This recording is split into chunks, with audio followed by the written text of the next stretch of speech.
આવી રહ્યા છે કોસ્ટગાર્ડનું દિલધડક રેસ્ક્યુ ઓપરેશન હાથ ધરવામાં આવ્યું। ગેબોનની કાર્ગો શિપના ક્રૂ મેમ્બરનું રેસ્ક્યુ કરવામાં આવ્યું। કોસ્ટગાર્ડ એરક્રાફ્ટથી આ રેસ્ક્યુ કર્યું। ક્રૂ મેમ્બરની તબિયત લથડતા મદદ માંગવામાં આવી હતી। દરિયામાં ખરાબ હવામાનની વચ્ચે રેસ્ક્યુ કરવામાં આવ્યું। ક્રૂ મેમ્બરને મેડિકલ સારવાર અપાઈ હતી।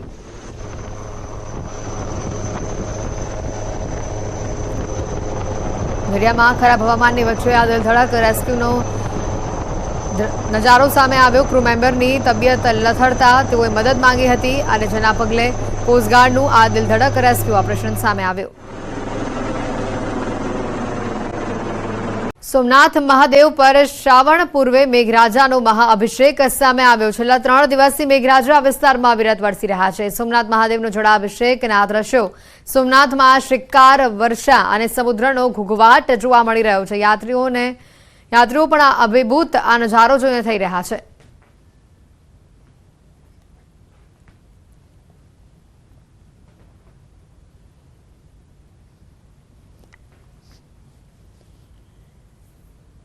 ગીર સોમનાથના વેરાવળના ગ્રામ્યમાં ફરી એકવાર મેઘરાજા મહેરબાન થયા છે। ચોથા દિવસે મેઘરાજા અહીંયા વરસી રહ્યા છે। ગઈકાલે બપોર બાદ વરસાદે વિરામ લીધો હતો, પરંતુ આજે ફરી એકવાર ધમાકેદાર વરસાદની આ વિસ્તારમાં શરૂઆત થઈ છે।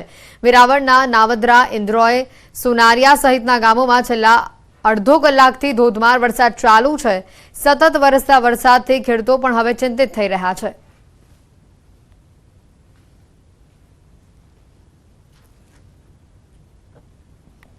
ગીર સોમનાથના હિરણ 2 ડેમમાં પાણીના પ્રવાહમાં ઘટાડો કરાયો છે। પહેલા 4 દરવાજા 0.60 મીટર અને 3 દરવાજા 0.15 મીટર ખુલ્યા હતા, તેમાં ઘટાડો કરી તમામ દરવાજા 0.15 મીટર કરાયા છે। ગીર જંગલના ઉપરવાસમાં વરસાદે વિરામ લીધો છે, ત્યારે પાણીની આવકમાં ઘટાડો થતા ડેમમાંથી પાણીનો પ્રવાહ ઓછો કરાયો। હાલ ગીર જંગલ સહિત સમગ્ર જિલ્લામાં મેઘરાજાએ વિરામ લીધો છે।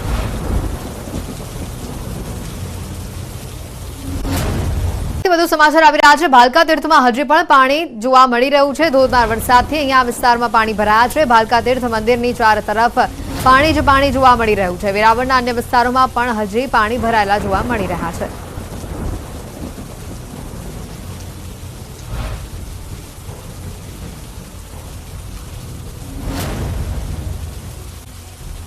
દ્વારકામાં છેલ્લા 2 દિવસમાં ભારે વરસાદ જે વરસ્યો છે, જેને લઈને હજી પણ અનેક જગ્યાઓ પર પાણી ભરાયેલા જોવા મળી રહ્યા છે। ત્યારે કલેક્ટર દ્વારા પ્રતિક્રિયા આપવામાં આવી છે। આજે પૂનમને લઈને દર્શનાર્થીઓનો ધસારો પણ છે। કલેક્ટર દ્વારા જણાવવામાં આવ્યું છે કે સતત વરસાદ અને દરિયામાં ભરતીના કારણે પાણીના નિકાલમાં મુશ્કેલી આવી રહી છે। ત્યારે દ્વારકા આવતી બસોને હાથીગેટ પાસે ઊભી રાખવામાં આવી રહી છે। એટલું જ નહીં, ઝડપથી પાણીનો નિકાલ થઈ શકે તેના માટે મામલતદાર અને એનડીઆરએફ સહિતની ટીમો પણ કામે લાગી છે। પાણી પુરવઠા વિભાગે રાજકોટથી મોટી કેપેસિટીના પંપ મંગાવી પાણી નિકાલની કામગીરી હાથ ધરી છે। ત્યારે દ્વારકા આવતા તમામ યાત્રાળુઓને શાંતિ જાળવવા અને સહકાર આપવાની અપીલ કરવામાં આવી છે। દ્વારકામાં જે હાથી ગેટ છે, ઇસ્કોન ગેટ છે, એની આસપાસના વિસ્તારમાં જે પાણી ભરાયેલું હતું, આ ઉપરાંત દરિયામાં ભરતી હોવાને કારણે અને વરસાદ સતત ચાલુ હોવાને કારણે પાણી નિકાલમાં થોડી મુશ્કેલી આવી રહી છે। આપણે જે એસટી બસો આવી રહી છે તે હાથી ગેટ પાસે ઊભી રાખીએ છીએ। આપણો એવો પ્રયત્ન છે કે પાણી જે રોડ પર કે નીચાણવાળા વિસ્તારમાં ભરાયેલું છે ત્યાંથી તાત્કાલિક ધોરણે તેનો નિકાલ થાય। દ્વારકા શહેરમાં વરસાદ આફત બનીને વરસી રહ્યો હોય તેવા દ્રશ્યો છે। ભદ્રકાળી ચોક વિસ્તારમાં હજી પણ વરસાદી પાણી ભરાયેલા રહેતા લોકોને હાલાકી ભોગવવી પડી છે। દ્વારકા પાલિકાની પ્રી મોન્સૂન કામગીરી માત્ર કાગળ પર હોય તેવો ઘાટ ઘડાયો છે। ત્રણબત્તી ચોકથી રબારી ગેટ સુધી પાણી ભરાયેલા છે। અનેક restaurant, hotel, ATM, bank, travel ઓફિસો સહિત અનેક દુકાનો પણ પાણીમાં ગરકાવ છે। સમાચાર છે, વરસાદે વિરામ લીધો, પરંતુ હજી સુધી ઘણા વિસ્તારોમાં પાણી ઓસર્યા નથી। દ્વારકાના મીઠાપુરમાં હજી પણ પાણી ઓસર્યા નથી। રહેણાંક વિસ્તારો હજી પણ પાણીની અંદર ગરકાવ છે। વરસાદી પાણી ભરાતા લોકોને હાલાકી વેઠવવી પડી રહી છે।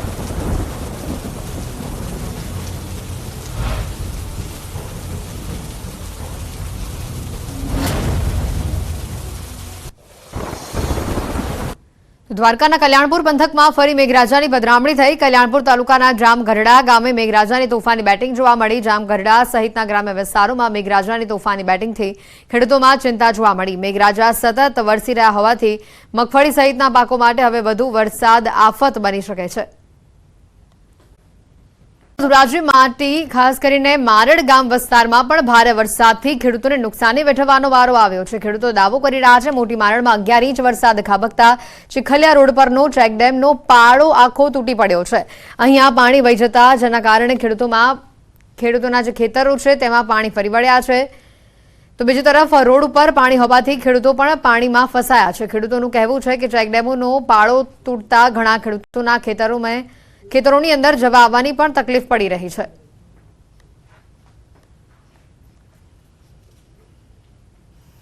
રાજકોટ જિલ્લામાં જે રીતે મેઘરાજાએ તોફાની બેટિંગ કરી તેને લઈને વાત કરીએ ધોરાજી તાલુકાના મોટીમારની વાત કરીએ મોટીમાર પાસે આવેલ ચીખલિયા રોડ પાસે જે ચેક ડેમ છે તે ચેક ડેમ છે તેનો પારો તૂટી ગયો હતો। સીધા દ્રશ્યો જોઈ શકો છો કેવી રીતે અત્યારે 400 થી 500 ખેડૂત છે તે પોતે જવા માટેનો રસ્તો હતો તે બંધ થવામાં આવ્યો હતો।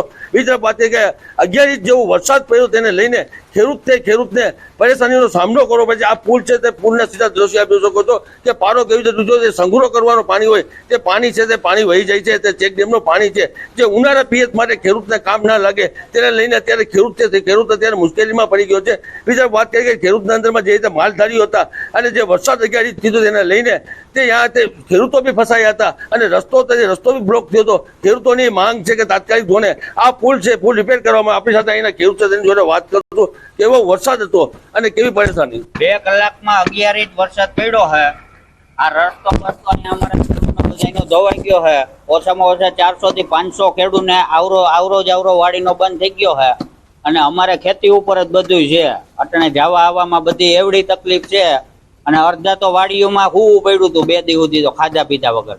માલધારીઓ તો બધાય ફસાઈ ગયા હતા કેમ કે એ લોકોને તો બાયણે નીકળવાનો વેત જ નહોતો આવ્યો પણ ખેડૂત ઘણા ફસાઈ ગયા હતા। એકી સાથે જે વરસાદ થયો એટલે એ નુકસાની થઈ છે તો એના માટે આજે આપણે જે કરવાનું છે એ અત્યારે જે કાંઈ જેના આમાં આવતું એ કરી દઈએ। ખેડૂતો એવું કહી રહ્યા છે કે વરસાદ તો સારો થયો પણ વરસાદ સારો થતા ખુશી બી છે। બીજી તરફ વાત કરીએ પાકનો સાવ ધોવાણ થઈ ગયો છે। જે રીતે વરસાદ 11 ઇંચ એક ધારો વરસાદ પડ્યો તેને લઈને તે જે પારો અત્યારે પારો તૂટી ગયો। સીધા દ્રશ્યો કેવા દ્રશ્યો છે આપ સીધા વીજ પોલ છે તે વીજ પોલ બી ધરાશાયી થઈ ગયા હતા અને અંધાર પર છવાઈ ગયો હતો। જે રીતે 11 ઇંચ વરસાદ પડ્યો તેને લઈને અત્યારે ખેડૂતો એવું કહી રહ્યા છે તાત્કાલિક ધોરણે આ પુલ છે રિપેર કરવામાં આવે તો ખેડૂતોને કોઈ પરેશાનીનો સામનો ન કરવો પડે। મુનાફ બકાલી, ન્યૂઝ ગુજરાતી, મોટીમાર। મેઘરાજાના વિરામ બાદ હજી સુધી મંદિરોમાંથી વરસાદી પાણી ઓસર્યા નથી। વીર વછરાજ દાડાના મંદિરમાં વરસાદી પાણી ભરાયેલા છે। પૂજારી મહેશ ગીરીએ જણાવ્યું કે 2 દિવસ પૂર્વે લોકોના ઘરોમાં પાણી ઘૂસી જતા અહીંયા આશરો આપવામાં આવ્યો હતો। લોકોને રહેવા તેમજ જમવાની સુવિધા પણ પૂરી પાડવામાં આવી હતી। જ્યાં સુધી ઉપરવાસમાંથી વરસાદી પાણીની આવક થતી રહેશે ત્યાં સુધી મંદિરના પરિસરમાં પાણી ભરાયેલા રહેશે। મંદિર પરિસરમાં 1 થી 1.5 ફૂટ પાણી ભરાતા દર્શનાર્થીઓને હાલાકીનો સામનો કરવો પડ્યો। ભક્તો મંદિરની બહારથી જ દર્શન કરી રહ્યા છે।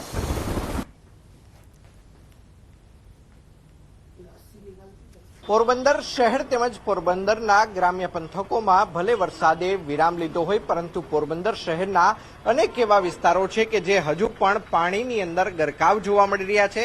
ખાસ કરીને હાલ અત્યારે આપ જે દ્રશ્યો જે જોઈ રહ્યા છો આ દ્રશ્યો છે પોરબંદર શહેરની અંદર આવેલા વછરાજ દાદાના મંદિરના દ્રશ્યો છે કે જ્યાં હજુ પણ મંદિરની અંદર 1 થી 1.5 ફૂટ જેટલું પાણી છે તે મંદિરની અંદર ગરકાવ થયેલું જોવા મળી રહ્યું છે। લોકોએ જો અહીંયા દર્શન કરવા આવ્યા હોય તો કેટલાક લોકો અંદર આવે છે પરંતુ મોટા ભાગના લોકો છે તે બહારથી દર્શન કરે છે। અહીંના પૂજારી આપણી સાથે છે, આપણે તેમની સાથે વાતચીત કરવાનો પ્રયત્ન કરી। બાપુ શું કહેશો, હજુ આ પ્રકારની પરિસ્થિતિ કેટલા દિવસ રહેવાની છે? 12 દિવસ સુધી આમ 10-12 દિવસ સુધી પાણી વાડીઓનું બધું અહીંયા જ આવે પાણી। કોઈ નિકાસ 15 દિવસ આમ રહે પાણી। જે રીતે 48 કલાકમાં 27 ઇંચ જેટલો વરસાદ વરસ્યો ત્યારે ક્યાંની પરિસ્થિતિ હતી બાપુ શું કહેશો? ત્યાં તો બહુ ભયંકર પરિસ્થિતિ હતી। આટલું પાણી હતું અંદર। આ બાજુ વંડિયું પડી ગઈ, આ બાજુ બધું વેર વિખેર અમુક અહીંયા પછી આશરો આપ્યો રાતે હુવા હતો। રૂમ ખોલી દીધા, અહીંયા રહ્યો ને અહીંયા બનાવીને ખવડાવી બીજું હું। તેમને આ જગ્યાએ આશરો આપવામાં આવ્યો હોવાનું આ જે મહેશગીરી બાપુ છે તે જણાવી રહ્યા છે। હું કેમેરામેનને પણ વિનંતી કરીશ કે તે આ દ્રશ્યો બતાવવાનો પ્રયત્ન કરે કે જ્યારે લોકોના ઘરની અંદર પાણી ઘૂસી ચૂક્યા હતા ત્યારે આ જ વછરાજ દાદાના મંદિરની અંદર લોકોને આશરો આપવામાં આવ્યો હતો, સાથોસાથ તેમને ભોજનની પણ વ્યવસ્થા અહીંથી જ કરવામાં આવી હતી. અહીંના લોકોનું કહેવું છે કે ભલે વરસાદે વિરામ લીધો હોય, પરંતુ ઉપરવાસનું પાણી જ્યાં સુધી બોખીરા વિસ્તારની અંદર આવતું રહેશે ત્યાં સુધી આ જ પ્રકારે મંદિરની અંદર વરસાદી પાણી છે તે ઘૂસેલા જોવા મળશે. અંકિત પોપટ, ન્યૂઝ 18 ગુજરાતી, પોરબંદર. આસમાંથી વરસાદી પાણીની સતત આવક થઈ રહી છે. જનકપુરી સોસાયટી, સુદામા પાર્ક, બાલવાટિકા સહિતના વિસ્તારો હજી સુધી પાણીમાં ગરકાવ છે. ઉપરવાસમાંથી આગામી 1 થી 1.5 મહિના સુધી પાણીની આવક રહેશે. સ્થાનિકોનું અહીંયા કહેવું છે કે ઉપરવાસમાં જ્યાં સુધી વરસાદ વરસતો રહેશે ત્યાં સુધી પાણીની આવક થતી રહેશે. દર વર્ષે લોકોને ધસમસતા પાણીમાંથી પસાર થવું પડે છે. વેપાર ધંધા માટે તેમજ બાળકોને સ્કૂલે લેવા મૂકવા માટે પાણીમાંથી લોકોને પસાર થવું પડે છે. પોરબંદર શહેર તેમજ ગ્રામ્ય પંથકોમાં વરસાદે વિરામ લીધાને 36 કલાકથી પણ વધુનો સમય વીતી ચૂક્યો છે. તેમ છતાં જોઈ શકાય છે કે પોરબંદરની અનેક સોસાયટીઓમાં હજુ પણ પાણી ભરાયા હોવાની સ્થિતિ યથાવત જોવા મળી રહી છે. હાલ અત્યારે આપ જે દ્રશ્યો જે જોઈ રહ્યા છો, આ દ્રશ્યો છે જનકપુરી સોસાયટીના દ્રશ્યો છે. આ જ પ્રકારના દ્રશ્યો સુદામા પાર્કની અંદર જોવા મળી રહ્યા છે. આ જ પ્રકારના દ્રશ્યો છે તે ખાસ કરીને શિવાલિક પાર્કની અંદર પણ જોવા મળી રહ્યા છે. લોકોએ પાણીની અંદરથી પોતાના વાહનો પસાર કરવાની ફરજ છે તે પડી રહી છે. અહીંના સ્થાનિકો પણ આપણી સાથે છે, આપણે તેમની સાથે પણ વાતચીત કરવાનો પ્રયત્ન કરીશું. દાદા, શું કહેશો? આ પ્રકારે જે વરસાદ વરસ્યો છે, આવો વરસાદ અગાઉ ક્યારેય જોયો છે ને અત્યારની સ્થિતિ શું છે? અત્યારની સ્થિતિ ગંભીર છે. આવો વરસાદ કોઈ દી વરસ્યો નથી.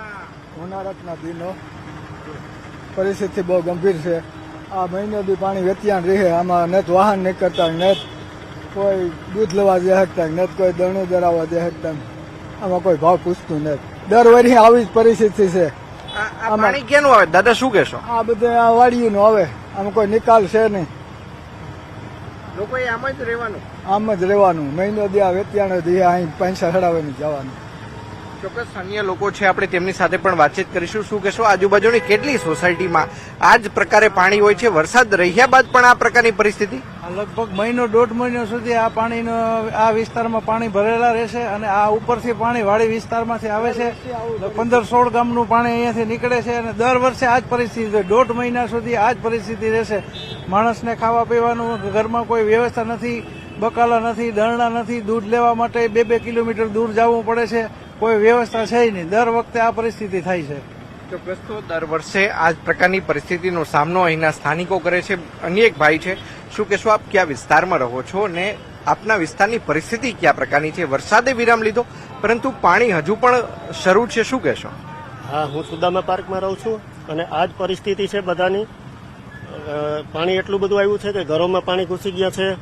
માણસને બહુ હાલાકી થાય છે નીકળવામાં. છાસ દૂધ માટે છોકરા બાળકોને સ્કૂલે, અત્યારે તો રજા છે, સ્કૂલે જવા માટે 1 મહિનો 1.5 મહિનો આવી જ પરિસ્થિતિ રહેશે. ઉપરવાસમાંથી જે પાણી આવે છે એનો કોઈ નિકાલ નથી, એટલા માટે આ પાણી અહીંયાથી જ નીકળે છે. તો આની કંઈક સુવિધા કરે સરકાર. અહીંયા કોઈ ડાયવર્ઝન નથી કે આ પાણી છે તે અન્ય જગ્યાએથી ડાયવર્ટ થઈને? કારણ કે તમારી અનેક 10 થી 12 જેટલી સોસાયટી છે કે જ્યાં આ જ પ્રકારે પાણી આગામી સમયમાં પણ નીકળતું રહેવાનું છે. હા હા, આ તો મહિનો દિવસ સુધી આવી રીતે જ ચાલુ રહેશે પાણી. કારણ કે કુવા છે એ અત્યારે છલકાઈ જાય, એના લીધે જે પાણી છે એ બહાર નીકળશે કુવામાંથી અને આ પરિસ્થિતિ તો રોજ રહેશે જ હમણાં. તેમની જે સોસાયટી છે તેની અંદર આગામી 1 થી 1.5 મહિના સુધી આ જ પ્રકારે પાણી છે તે ખાસ કરીને ભરાયેલા રહેશે. તેમને જો પોતાના બાળકોને મૂકવા જવું હોય તો પણ આ જ પાણીમાંથી તેમને પસાર થવું પડશે. તેમને કોઈ જગ્યાએ ચીજ વસ્તુઓ લેવા જવી હોય, પોતાના વેપાર ધંધા રોજગાર અર્થે જવું હોય તો પણ આ જ પ્રકારની પરિસ્થિતિનો સામનો છે તે કરવો પડશે. અન્ય પણ એક વૃદ્ધ આપણી સાથે છે, આપણે તેમની સાથે વાતચીત કરીશું. કાકા, શું કહેશો? જે રીતે 48 કલાકમાં 27 ઇંચ વરસાદ વરસ્યો હતો, આવો વરસાદ ક્યારેય અગાઉ જોયો છે? ના, આવો વરસાદ અટાણે લગભગ 75 વર્ષ પહેલા નથી જોયો. 75 વર્ષ પહેલા પડ્યો હોય તો ભલે, બાકી અત્યારે તો દરેક આ વમળમાં માણસ અટાણે અટવાઈ જાય છે તો નીકળવા માટે બહુ મુશ્કેલ પડે છે. આ વરસાદે તો વિરામ લીધો, તમારી સોસાયટીમાં કેમ હજી પાણીની આવક ચાલુ છે? આનું કારણ શું છે? અમારે ઉપરવાસથી બખરલાના પાણી આવે છે એટલે અહીંયા વમળ ગોઠવાનું, એટલે જૂની ચામુંડ માતાજીના મંદિરની એ બાજુથી પાણી વધારે આવે છે. એટલે વધારે એ વમળમાં માણસો, પશુઓ તથા જનાવરો ઝેરી વગેરે તણાતા આવે છે. હજી તો સુધી ભગવાનની દયાથી કોઈને બટકું ભર્યું નથી, પણ આ વરસાદથી જેમ આબ ફાટ્યું એવું લાગે છે. તો ખાસ કરીને જે રીતે અહીંના લોકો વાત કરી રહ્યા હતા કે ભલે વરસાદે વિરામ લીધો હોય પરંતુ આગામી 1 થી 1.5 મહિના સુધી આ જ પ્રકારે ઉપરવાસનું પાણી જ્યાં સુધી બંધ નહીં થાય ત્યાં સુધી જનકપુરી તેમજ જે સુદામા પાર્ક સહિતના જે સોસાયટીના જે રહીશો છે તેમને આ જ પ્રકારે પાણીમાંથી પસાર થઈને પોતાના વેપાર ધંધા રોજગાર અર્થે જવાનું રહેશે. સાથોસાથ કોઈ ચીજવસ્તુઓની ખરીદી કરવી હોય તો પણ આ જ પ્રકારે પાણીમાંથી પસાર થઈને જવાનું રહેશે. અંકિત પોપટ, ન્યૂઝ 18 ગુજરાતી, પોરબંદર.